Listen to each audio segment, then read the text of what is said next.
In this video, I'm going to do a hands-on demonstration of behavior-driven design and test-driven design, starting all the way from requirements down to confirmation that our tests have passed with a CI/CD pipeline. So, quick overview here, and then we'll jump right in. What we'll start with when we're creating a new feature, usually, is requirements in the syntax. As a user, I want features so that I can do something. And this will typically be something that's created by a product owner or somebody who represents the business. Next, what we'll do is we'll gather with the product owner, the developers, the quality analysts, and basically everybody on the team and say, okay, take this requirement and elaborate it into examples and given when then syntax. So given a precondition, when we take certain steps, then we expect certain results. And it's very important that these given when thens are detailed, very detailed, because what we're going to see is that it becomes a script to write a unit test. And that unit test should be effectively watertight. It should, the given should state specific preconditions, the when should state specific steps to take, and then the then part should state specifically what the result is, and then we have a unit test. And this pays off really well because we write the unit test from it, and we know the unit test is going to break because we haven't written the code yet. And then once we write the code, we get the unit test to pass, then we know that the code meets the examples that we elaborated in given when then syntax, and that given when then examples, they are representative of the requirement. So when we get the full item to pass, we know that we've met the requirements. Let's jump right in. Starting with the requirement, is user interested in plants? I want to be able to search plants based on any part of the name, genus, species, cultivar, or common name, so that I can see a list of plants that match my search terms. Now let's take a look at this example. Given a feed of plant data is available, when I search for Quercus, which is the genus for oak, then I should receive at least one result with these attributes. Quercus robur, English oak, and I should receive at least one result with these attributes. Quercus alba, white oak. So here we have a case of very specific, right? And you can probably imagine if you've written a unit test before what the unit test is going to look like. If you're not familiar with unit tests, don't worry. I'm going to show an example here using Kotlin and Android, but don't worry too much about the syntax. This same concept applies in many different programming languages. Take a look at what we have here. Given a view model with live data when populated with plants, then results show oak. And so that's fairly close to our given when then statement. I probably could tweak that a little bit, but you get the idea. Given view model is initialized with mock data, when plant service fetch plants is invoked, then should contain oak. So let's take a look at the given, the preconditions. We're starting mock data. Don't worry too much about what mock data is. It's basically just data that we can use as part of our testing. And then I say when fetch plant service fetch plants is invoked, then results should contain oak. And this is what we really want to pay attention to here, because what we'll see down below is that we're looking for Quercus and alba. And I should expand this as well to get two different kinds of oaks. But nonetheless, you can see in here that this test matches very closely what we just looked at with that given when then. Well, guess what? If I run it now, it's not going to run. It's not going to work because it does not even compile. You can see that we have some red indications here, which typically indicate a compilation error. In this development environment, I can right-click here and say run the test, but likely it's just going to say, hey, I can't do anything because I can't compile. So that gives us our first order of business, which is make this compile. Sure enough, when it runs, we see that it gives us an error. It talks about get value being an issue, and I have this in presentation mode now, so it might be a little tricky to read all this text, but nonetheless, we see that sure enough, the test did not pass. So that's fine, because that gives us a script to say, okay, here's what we need to do to meet the requirements. The first thing we need to do is we need to create this missing class called plant. Good news is that the unit test helps us out a lot here, because we have this red line and we notice that it will give us a kind of little helper, like a little red light bulb here. And I'll say create class plant. Extract a separate file. Now, careful on this one. Take a look at the target destination directory, and you see the word test here. It wants to create this in the test folder. That is not what we want. We want to put it in main, and I also want to put it in a package called DTO. Go ahead and add. And to make the most of our time, I went ahead and just created a class called plant and put it in the buffer. So there we go. Let's take a look and see if our unit test is any more happy now. It is. Did you see how quickly that red went to white to say, okay, now I know who plant is? Let's run the unit test now and see if we have a passing test.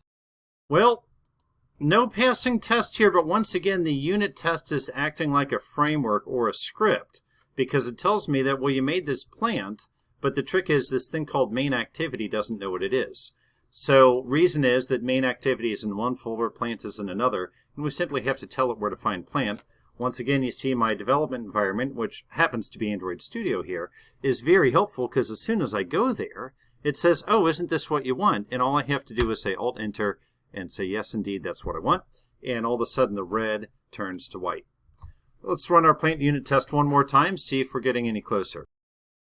Okay, couple more unresolved references. I'm going to go ahead and fix these fairly quickly. As a matter of fact, I'll fast forward through this because this plant class is referenced in several places. But there again, I can just click through this list.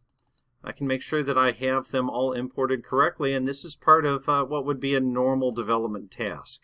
To go through here and say, okay, I have identified all the plants. And sure enough, find a couple more that need to be added. As a matter of fact, I see something else that needs to change here. One thing that I need is to be able to go out and get plant data. And I see here that I'm missing the endpoint that's required to get the data. So we'll keep running through this and see if we get our unit test to pass. I will bet the next thing that might need to change is that endpoint right there. So we'll remember this is called iPlantDAO. Let's give it another try. And sure enough, the test pass. So at this point, we can say our given when then 1.2 now passes. We're good. Let's take a look at 1.1 though, which is our redbud. So when I search for redbud, I should receive at least one result with these attributes: Cercis canadensis eastern redbud. Well, as luck has it, I do have a test for that as well. And let's see what happens when we run this. Ooh, okay, looks like this one doesn't work yet, so we still have a bit more work to do. We have one test that failed. Let's see what the error is. Well, it says missing get URL or URL parameter.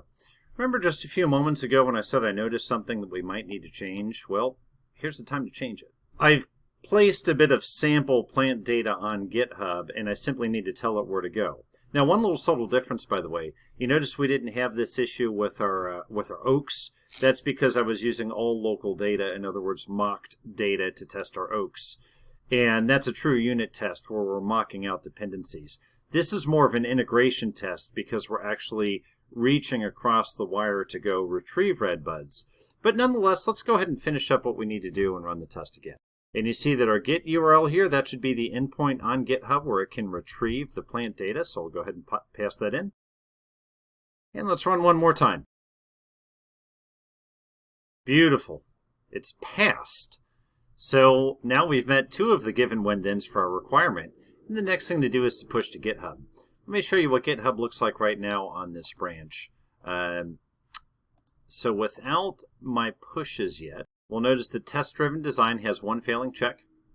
And when I come over here, it's going to take me to my CI/CD pipeline, which I'm using Circle CI for this.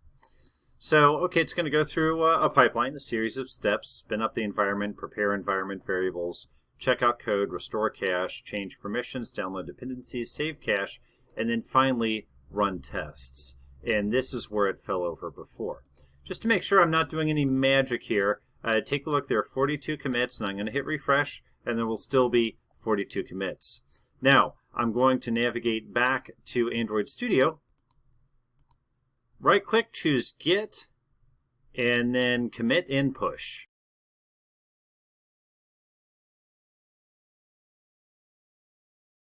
Now navigate back to our branch, and you notice that it pops up a note without me doing anything that says, hey, I noticed a recent push. Once again, notice 42 commits. I'm going to refresh. And we now see 43 commits, and we see a little amber light here that says pending. And what that means is that Circle CI is currently running our pipeline. We can watch as it goes through each of the steps we saw on the previous screen. At this point, it's completed the first 5 steps, currently downloading dependencies, saving our cache, and finally run tests. This is the part where I get a little bit nervous because this is where it failed before, even though we knew it was going to fail. There is still some chance that the environment that our CI/CD uses has different variable settings than what we're using locally. So there's still some environmental chances it could fail, but hopefully if all works well, we'll see it pass. Beautiful. Take a look at this. Run test has passed, uploading artifacts, uploading test results. These have all passed, so we could actually look at the test results if we want. But now let's navigate back to GitHub. And shortly we should see this kind of little brown amber colored circle turn to a checkbox, a green check, which means, sure enough, our unit tests now pass. So we've effectively walked down the ladder from a very high-level requirement to a series of examples, to those examples being used as a script for a unit test, to the unit test failing, then to the unit test passing. And when the unit test passed, we can walk back up and say, okay, well, this test passed. That means this given when then is now effective and valid in our code, which means that our requirements have now been met. So this does the full cycle from requirements all the way to code and back up again. And the neat thing is, because a lot of it is automated, number one, it gives developers a script to say, okay, here's what I need to do to make sure I'm done. But number two, it gives visibility of the entire process to everybody on the team. Somebody who's a project manager or scrum master or product owner who maybe set that requirement, put that requirement possibly in Jira. In Jira, it's very easy to link a Jira ticket to a branch in GitHub. So you can see the branch, you can see that the unit test passed, or you can see that they failed and they've not yet passed. And that will give you a very good idea of how close your requirement is to being complete, or if it is actually complete. So complete visibility without having to message someone, without having to tap someone on the shoulder, send an email, a text message, anything like that. This really adheres to the Scrum principle of transparency, where anybody can see anything, and also inspection, where we can go in and look. And when we enable the entire team with that set of tools, it makes us more efficient because information is up to date, and nobody had to get interrupted to get that up-to-date information. So I hope you found this video helpful, and I look forward to reading your comments. Thank you.